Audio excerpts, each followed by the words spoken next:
Bonjour, ici Herman Charret et bienvenue à l'émission Bâtisseurs d'avenir. Cette semaine, nous nous rendons dans la municipalité de Saint-Urbain où nous allons visiter le parc industriel de la municipalité. Et en passant, plusieurs entreprises se retrouvent au même endroit. Alors, pas besoin de vous dire que ce parc industriel est une belle réussite. Alors, de ce pas, allons voir ce qui s'y passe. Bonne émission.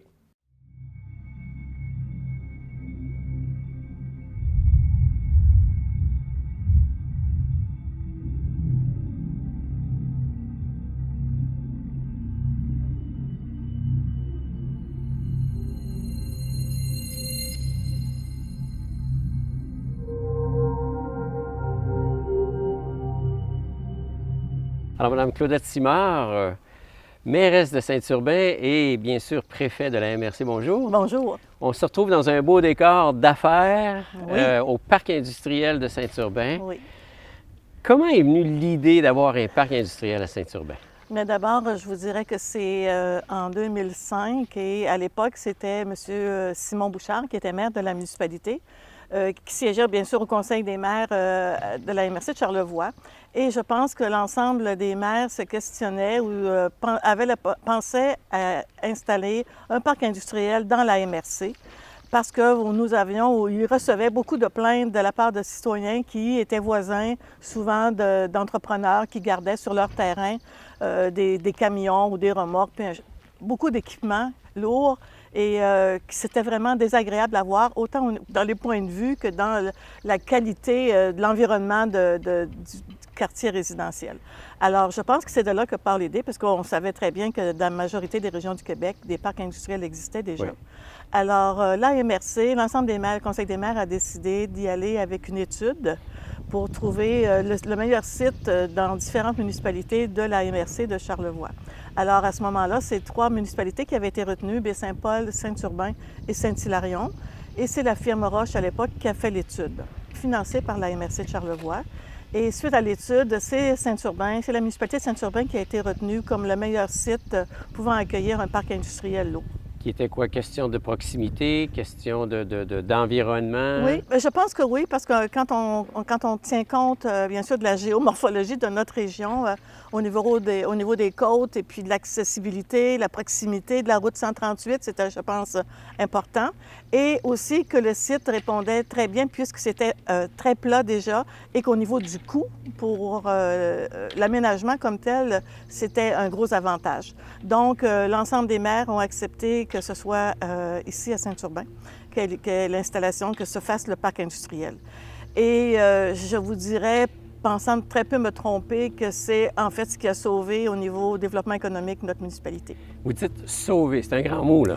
C'est un grand mot, mais quand vous tenez compte de la démographie, quand vous tenez compte de l'âge des résidents, quand vous tenez compte des jeunes, beaucoup moins d'enfants, beaucoup de départs à l'extérieur pour des emplois. Alors, je vous dirais que, sans peur de trop me tromper encore aujourd'hui, je vous dis que c'est ce qui a sauvé le village pour un nouveau dynamisme et probablement ce qui a permis d'accueillir chez nous beaucoup d'entreprises en agroalimentaire.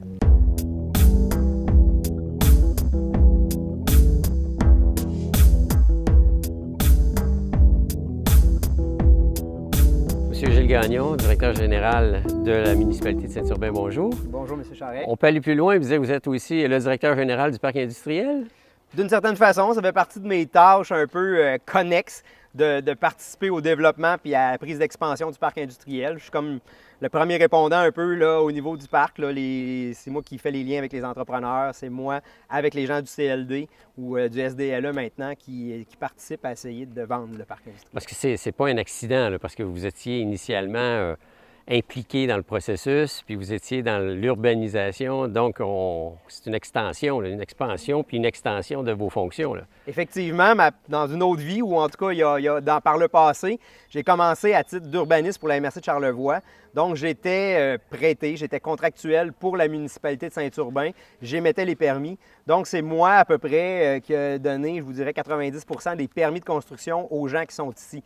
Donc, effectivement, j'ai eu au début un contact au niveau de l'information pour les entrepreneurs. Maintenant, Je le continue un peu parce que c'est un petit bébé, là, je le garde, j'aime bien ça, dans le fond, travailler avec les gens. Mais là, j'ai l'aspect plus direction, donc la première réponse, toute l'analyse des terrains, la vente, puis tout ça, là, je m'occupe de ça maintenant aussi. Là, on parlait tantôt de phases, mais on est rendu quand même assez avancé au niveau des phases. Mais le début de tout ça, là, comment ça s'est installé? C'est sûr que c'était d'une certaine façon un beau risque pris par la municipalité. La municipalité a fini par dire OK, on se lance, on essaye. Donc il y a eu une première phase qui a été faite, qui était tout petit, qui était à peu près 4-5 terrains, où on a comme testé, voir qui est intéressé, y a-t-il des gens qui vont venir. Comme c'est un projet municipal puis qu'on veut le moins possible faire assumer ça par le reste de la population, bien, il y avait on avait budgétisé au fur et à mesure au nombre d'années. Pour rentrer dans notre rentabilité, il fallait être capable de vendre un terrain par année, tout ça. Ça a bien fonctionné. Il y a eu des bonnes années au début où là, ça s'est bien fait. Il y a eu 1-2 terrains de vendus. Les bâtiments se construisaient parce que dans le fond, pour pouvoir continuer à prendre l'expansion, on avait des dates limites, des périodes limites de construction. Les gens sont rentrés dans ces dates-là. Il y a eu une phase 2 qui a été ouverte, vraiment officiellement, où on a dit oui, on lotit, on part la phase 2. Beaucoup plus grande que la première? Oui, beaucoup plus grande que la première, qui était comme la continuité, donc pratiquement 7-8 terrains, qui a été ajusté parce qu'on s'est ajusté aussi à la demande des promoteurs selon la superficie des terrains. Souvent, les lotissements qui avaient été faits initialement ne répondaient pas à certains besoins au niveau de la façon de disposer les bâtiments ou de circuler sur les terrains. Donc, on a modulé un peu selon les promoteurs les besoins puis la forme des terrains. Pour en arriver à une phase 3, qui est comme un peu apparue malgré elle, parce que maintenant, comme ça va très bien, bien, on répond un peu aux promoteurs qui se présentent, qui viennent nous voir. Puis il y en a qu'on travaille fort parce qu'on ne veut pas les échapper, qu'on veut les conserver. Donc, par exemple, la phase 3 est démarrée un peu par accident l'année passée où un promoteur est arrivé, il fallait travailler, il fallait l'avoir. Donc, on a validé avec lui ses besoins.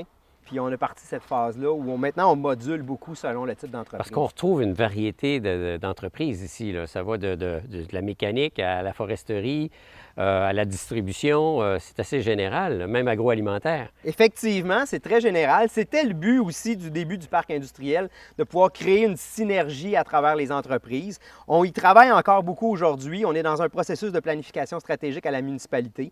Le but, c'est de rencontrer nos entrepreneurs qu'on fait quotidiennement. J'aime venir les rencontrer, les voir sur place, les habituer à travailler, à échanger entre eux. Il faut se dire qu'au début, c'était pas ça nécessairement, parce que dans le fond, on était plus opportuniste à prendre ceux qui étaient intéressés à venir s'installer chez nous. On a un parc industriel, il faut l'occuper. Maintenant, il est plein, presque à pleine capacité. On pense à l'expansion. OK. Mais au début, on se disait, OK, on lance un parc industriel, ça nous prend du monde dans le parc. Effectivement, parce que si on voulait respecter nos prévisions budgétaires, bien, pour pouvoir vendre, quand on arrivait à l'année 1, l'année 2, bien, on avait prévu qu'il fallait vendre 1 ou 2 terrains pour être capable de respecter nos financements, respecter nos engagements, bien, on le faisait. Maintenant, on est rendu qu'on refuse certains entrepreneurs parce qu'on dit non, maintenant, je suis plus obligé d'aller si rapidement que ça. Et puis, je peux me dire, regardez, tu devrais peut-être aller là, ou on va te déplacer, tu devrais peut-être penser en arrière, parce que là, c'est vraiment consolidation, maximisation. Synergie. Effectivement. Ouais. La production de l'émission Bâtisseurs d'avenir est rendue possible grâce à la participation financière de nos partenaires Desjardins Entreprises de Charlevoix, la MRC de Charlevoix, ainsi que Promutuelle Assurance du Lac-aux-Fleuves. Merci à ces précieux collaborateurs. Outre la recherche qui a été faite, puis que le choix s'installe ici, est-ce que ça a créé de la grogne un petit peu à quelque part, ou bien non, ça a été unanime par rapport à la MRC? Par rapport à la MRC, comme je ne siégeais pas à l'époque à la table des maires, c'est sûr qu'il y en a eu, je pense, parce que d'autres municipalités s'attendaient d'accueillir chez eux le parc industriel. Mais je pense que c'est peut-être bon aussi de comprendre, d'avoir une vision, quand on a une vision à caractère régional, de penser que d'autres municipalités aussi peuvent accueillir des infrastructures d'importance ou avoir aussi leur chance de grandir et d'accueillir chez eux de nouvelles familles. En tout cas, je pense que tout ça est lié ensemble. Quand on parle aussi, bien sûr, des services de proximité, quand on parle des services publics. Alors, je crois que c'est ce qui nous a permis aujourd'hui, en 2016, d'être sur un élan quand même, à mon avis, assez extraordinaire tenant compte de ce qu'on vit au niveau économique depuis quelques années. Qu'est-ce que ça a demandé à la municipalité pour dire, OK, c'est nous qui l'avons, on fait quoi là? Bien, je vous dirais qu'on avait d'abord les bonnes personnes au bon endroit. Je vous dirais qu'au niveau de la direction générale, nous avions des bonnes personnes pour être capables de faire la promotion du parc industriel, la division par phase, la grandeur des terrains. Bien sûr qu'on a eu besoin de services conseils, mais je pense que la volonté d'une municipalité qui veut accueillir chez elle des entreprises va faire des efforts nécessaires pour fournir toutes les informations aux entrepreneurs, aux promoteurs, puis de les accueillir, d'être fiers d'accueillir chez eux ces gens-là. Et l'objectif derrière cette stratégie-là, c'est-tu d'établir davantage de relations entre les entreprises qui viennent s'installer ici même dans le parc? Certainement, c'était un des premiers objectifs, c'est de les faire travailler ensemble. Puis d'une certaine façon, c'est une certaine force. Là. On ne réinvente pas la roue à travers le monde. Ça commence à être de plus en plus populaire où des compagnies font la réutilisation des matériaux ou font des partages au sein même d'un parc industriel. Nous, ça nous solidifie un peu si on sait que les entrepreneurs ont des liens entre eux. Dans le fond, ça nous aide à se sentir en sécurité puis à essayer, quand on parle avec les gars, de dire « Es-tu en train d'être menacé? Ça va-tu pas bien? Est-ce que tes perspectives d'avenir sont bonnes ou mauvaises? » Fait qu'au moins, quand les gars travaillent ensemble, dans le fond, ils ont des possibilités de se créer eux-mêmes du travail. S'il y en a un qui va bien, qui prend de l'expansion, qui va faire des affaires avec un autre, c'est certain que c'était... il ne faut pas se cacher, on est aussi... le but, c'est de s'autofinancer. Le but, c'est d'être rentable. Fait que, tu sais, maintenant, la nouvelle option, c'est certain qu'on veut sauver le village. Comme Mme Simard le disait, dans le fond, ça a vraiment aidé le village. On veut amener des nouvelles familles. Fait que maintenant, on est plus gourmand, je vous dirais, lorsqu'un entrepreneur vient, un bâtiment où il n'y aura pas d'activité, où ça va être seulement de l'entreposage, on est peut-être moins enclin à l'accepter parce que, dans le fond, on aime ça, qu'il y ait de la vie, qu'il y ait des possibilités de créer des liens avec d'autres. Mais on est très, très ouvert à... Puis on essaie de comprendre aussi que ce qu'on fait aujourd'hui, on ne sait pas ce qui va arriver demain. Nous, on est juste là pour leur permettre de prendre l'expansion, pour leur permettre de se libérer de certaines tensions. La plupart étaient peut-être dans le cœur d'un village, en arrière de leur maison. C'était des entrepreneurs autonomes, des petites entreprises qui commençaient. Là, ici, c'est de dire, ben gars, tu t'installes, là. C'est une zone industrielle C'est ça, et non là. pas résidentielle. C'est ça. Tu as de l'espace de terrain, tu es supposé d'avoir une cohabitation assurée. Il y en a qui travaillent la nuit, tu es supposé de pouvoir faire ça. Fait que dans le fond, nous, on est là pour leur permettre de pouvoir prendre l'expansion. On est dans le parc industriel, Oui. Vous êtes à l'entrée du parc, vous êtes parmi les tout premiers à venir s'installer, à être venus s'installer dans le parc industriel. Oui, effectivement, j'ai construit le deuxième. Il y avait mon voisin de droite qui a commencé, François Bouchard, et ça a été moi par après. On est d'un premier à avoir cru, avoir acheté et avoir construit. Vous étiez à quel endroit avant? J'étais dans la municipalité, j'avais loué un entrepôt où je travaillais plus avec le journal dans le temps. Et c'était proche de la maison et j'ai fait comme ça ça fait quand même 25 ans que je développe, ouais. OK. Mais le fait de venir au parc industriel, il y a eu comme une explosion depuis les 3-4 dernières années. Ce qui fait qu'aujourd'hui, je me ramasse avec 4 compagnies. OK, donc le fait d'être venu vous installer dans le parc industriel, ça a été bénéfique pour vous, là? Oui, c'est bénéfique de par le parc, de par aussi la position, la notoriété aussi d'être dans un parc et toute l'accessibilité qu'on a, la visibilité. Alors, puis aussi, je veux dire l'espace parce que j'ai construit plus grand. Alors même, j'ai eu une phase, mais je peux construire 2 autres bâtiments comme celui-là. Vous êtes en train de nous dire que annexe. vous commencez à manquer d'espace? Bien, je manquerais d'espace, mais excepté que c'est qu'on en fait par en dedans plus qu'on peut avant. Mais effectivement, il y aurait une possibilité. Là, j'ai quand même regardé ça depuis un petit bout de temps. Il y aurait peut-être une possibilité d'une deuxième extension. Alors, ils regardent ça. Il y a aussi l'âge, la retraite. C'est tout ça qui reste évalué. Bon. Donc, c'est un geste que vous avez posé que vous ne regrettez pas, là? Non, je veux dire, j'aurais dû le faire peut-être avant, mais j'ai attendu le parc. Mais avant, il n'y avait pas de parc. C'est ça. Alors, on se contentait de ce qu'on avait, comme on dit, mais effectivement, c'était un beau move. Je crois que c'était un beau move pour la municipalité et pour nous.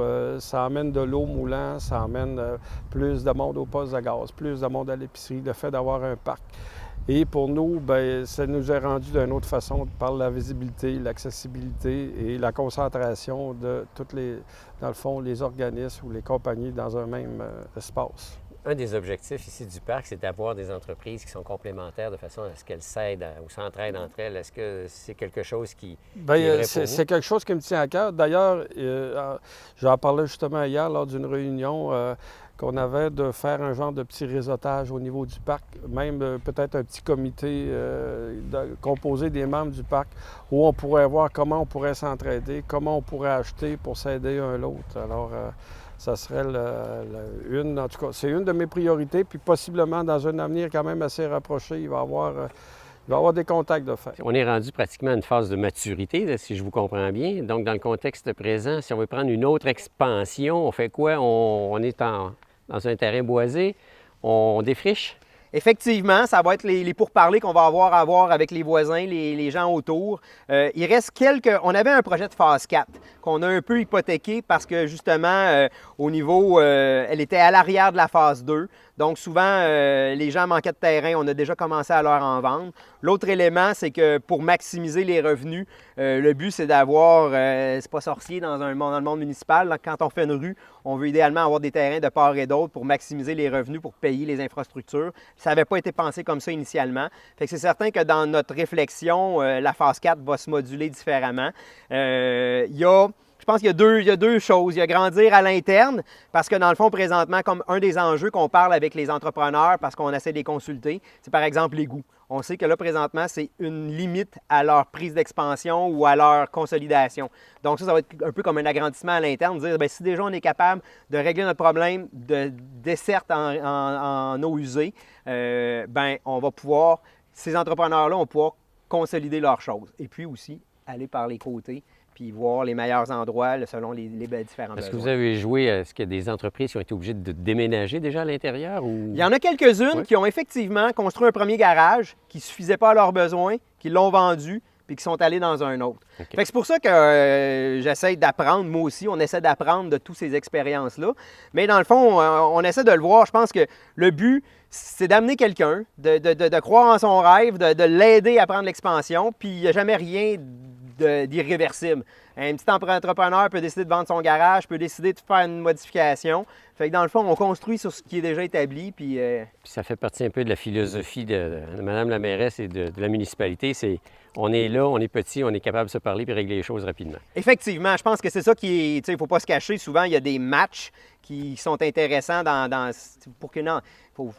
Malheureusement ou heureusement, je vois un peu, j'ai quasiment honte de dire ça, quand on est jeune, on a une vision du monde, mais oui, je vois un peu une municipalité comme une petite entreprise, quand on prend le chemin du capitalisme, je veux pas, mais oui, c'est ça, dans le fond, là, on est une petite entreprise. Le but, nous, c'est de se démarquer par l'offre de service qu'on fait. Le but, c'est d'avoir une chaîne de prise de décision la plus courte possible, d'aider l'entrepreneur. Il y a eu des entrepreneurs qui ont eu des situations problématiques. Des fois, on a travaillé des semaines pratiquement à temps plein pour aider un entrepreneur à régler une situation problématique. Nous, c'est vraiment la porte ouverte. Puis je pense que ça nous le rend bien. Les entrepreneurs sont contents. Je ne vous dis pas qu'il n'y a pas de tension. Des fois, là, il peut y avoir on a certaines situations problématiques où on est obligé de reparler à un entrepreneur, de dire non, ça ici, c'est notre limite, on ne peut pas atteindre ça.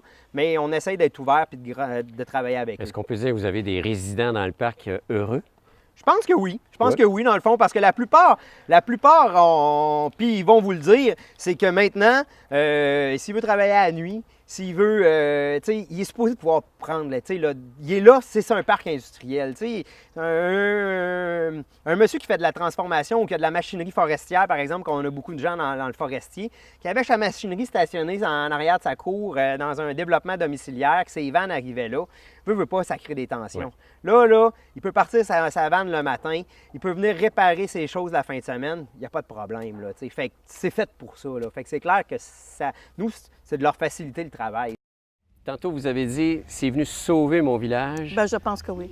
Donc, c'est des retombées économiques, bien sûr, oui. C'est des taxes, mais en même temps, c'est un service de proximité. Exactement. Puis, vous savez, nous avons aussi, bien sûr, la mine STEC qui est ici depuis 40 ans.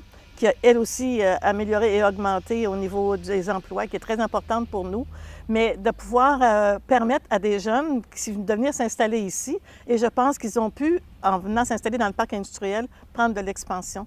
Et à ce moment-là, c'est encore, bien sûr, de la création d'emplois supplémentaires. Alors, ça assure chez nous des emplois intéressants, ça assure chez nous des enfants. Ça agrandit nos écoles. On a gardé des services importants au niveau du bureau de poste, c'est-à-dire qu'on a été très peu coupé. Au niveau de la caisse de jardin, ça va très bien aussi. On a notre centre communautaire va très bien, du fait qu'on a le deuxième étage qui est occupé par le CIUS. Et je pense que c'est très promoteur. Puis on avait déjà aussi des petits développements domiciliaires à l'époque qui ont pu... Prendre une certaine expansion. Oui. Il y a quel âge le parc comme tel? Écoutez, ça a été en 2007 la construction et je pense le début des installations des premiers propriétaires, si je ne me trompe pas. Donc, il doit avoir pas loin de 9 ans. OK. Majoritairement, c'est des entreprises privées. Oui. Là, on se retrouve juste à l'avant de l'éco-boutique, Oui. qui, elle, c'est dans l'éco-centre, Oui. et la MRC. Voilà. Donc, la MRC, elle s'est dit, c'est une bonne chose que je viens de m'installer aussi, là. Oui, oui, bien sûr, parce qu'on avait, quand est arrivé le temps au niveau des MRC de parler de faire un éco-centre, c'est sûr que ça s'en venait ici, en tout cas ici à Saint-Urbain, parce que c'était un parc industriel d'abord, qui avait des terrains disponibles. Et je vous dirais que ça a connu un très, très grand succès dès le début, le parc ici, l'éco-centre. Donc, on est tellement fiers de ça. Vous savez, en plus que là, maintenant, depuis, on a inauguré il y a 2 semaines l'éco-boutique ici. C'est tout nouveau, c'est tout chaud. C'est ça. Alors, c'est la réutilisation. C'est que des gens peuvent prendre des choses qui sont ici à vendre très, très peu cher, qui vont leur servir ou transformer des choses. Alors, pour nous, c'est un gros plus et je vous dirais que c'est beaucoup... On a réalisé beaucoup plus qu'on espérait. Et je pense que quand on parle d'environnement, de protection, quand on parle de réutilisation et qu'on est soucieux de l'avenir et de la pérennité du développement durable, bien, je pense que c'est un très bel exemple. Ça porte son nom, c'est très éco-responsable. Oui, éco-responsable. Ça a été fait par la Coop de l'Arbre.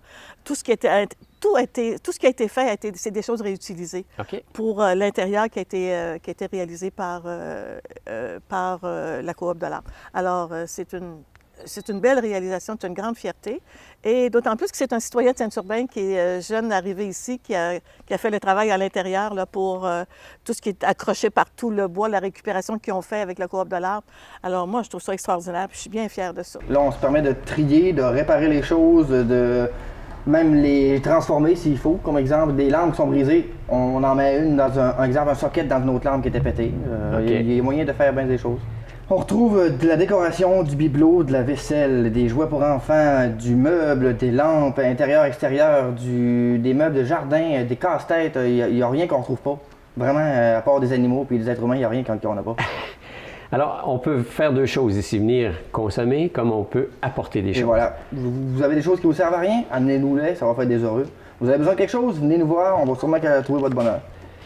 Les prix, comment ça fonctionne? On y va en fonction de l'état de l'objet et de la demande. Je dirais qu'un exemple, quelque chose qu'on avait en 5-6 exemplaires qui sont partis tout de suite, on peut se permettre de le vendre à un prix quand même pas cher parce qu'on se les fait donner, mais on y va vraiment en fonction de la demande et de l'état de l'objet. Ce qui n'était pas existant antérieurement parce qu'on n'avait pas l'espace. Non, c'est ça. Maintenant, c'est un superbe bel entrepôt qu'on a. Là. Ah, c'est vraiment bien placé, c'est bien divisé. On dirait un marché aux puces géant.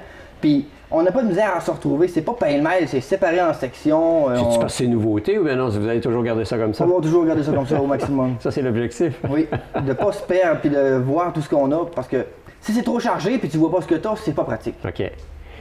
Quand les gens apportent des choses puis que de fait, ils sont défectueux légèrement, c'est toi qui les prends et qui les répares? Si j'ai le temps, sinon, s'il n'y a vraiment rien à faire, on les jette. Et bien souvent, je les mets en arrêt de comptoir, puis quand j'ai 5 minutes, je répare. Ou on dit aux gens, il y a telle chose à y faire, on vous le fait tel prix, vu l'état de l'objet. Ici, on est ouvert de quelle heure à quelle heure? On est ouvert le mardi de 9h à 4h, et puis très prochainement, on va faire les samedis de 9h à 4h aussi. Mais avant, ces samedis, c'était seulement l'avant-midi. Alors, dans les fêtes, on peut apporter des choses. On est situé à l'éco-centre, il faut le mentionner, dans le parc industriel de Saint-Urbain. Et par contre, le magasin, c'est les heures d'ouverture, mais on peut venir ici en tout temps. Oui, en plein temps. À plein temps, l'entrepôt de dons de stock est ouvert, 6 jours sur 7. Et puis l'éco-centre en haut aussi, où ce que c'était avant les choses. Mais là, maintenant, ils gardent seulement les portes, les éviers, les châssis, puis ils récupèrent les vidanges. Là. Bon, alors ça fait partie des services offerts par la municipalité avec l'éco-centre. Oui. C'est super. Donc, ce n'est qu'un début, si je comprends Oui. bien. Alors, On est il y a une rendu assez pérennité. loin, Oui, oui. on est rendu assez loin. On est rendu assez loin. Je veux dire que la 3e phase est presque complétée. Donc, vous allez voir, Gilles va vous en parler tout à l'heure. Et il y a encore de l'ouvrage à faire. Peut-être prendre de l'expansion. C'est ce qu'on souhaite, bien sûr, bientôt. Mais encore là, c'est toujours des demandes à différents ministères et on va travailler là-dessus très fort. Madame Simard, merci beaucoup. Bien, ça me fait grand Et longue plaisir. vie au parc industriel. Bien sûr. Très important. Merci.